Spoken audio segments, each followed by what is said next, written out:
chemicals made by US manufacturers, if these chemicals were released by a foreign countries, any foreign country against US population or hidden in the products to poison the American people, that would have been, I would assume, declared as a war against that country who wants to poison the American public.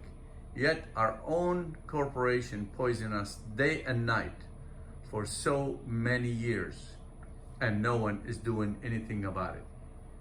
Now you see who's controlling your life and my life. The freedom and democracy is nothing but a slogan. So you are brainwashed to believe that you are free and you are living in a great democracy.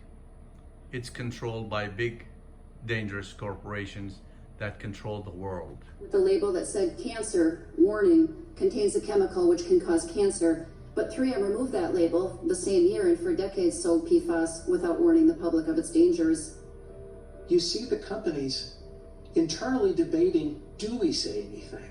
Do we tell the government? And unfortunately, what they decided was no.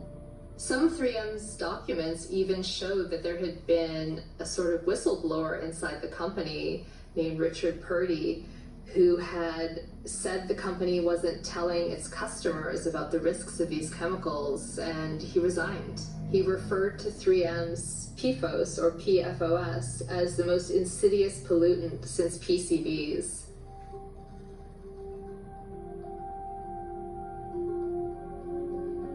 Some of the most notorious PFAS are PFOS and PFOA. So these are two PFAS molecules that have a carbon backbone with 8 carbon atoms. These are the chemicals that so far have raised the greatest concern. These are the ones that show up most frequently in the environment. These are also the ones that show up most frequently in people's bodies. They have half-lives in blood of years, which means that it would take years to decades for the levels in your blood to go down to an unmeasurable level. The 3M company had actually had one of its own scientists sit down and calculate what would be a safe level in human blood. And that scientist had calculated and even used the word safe on the headline of the document, that the safe level for this chemical in human blood would be no more than 1.05 parts per billion. At the time, in the late 1990s, the average level of that chemical being found in the general US population's blood was 30 times higher than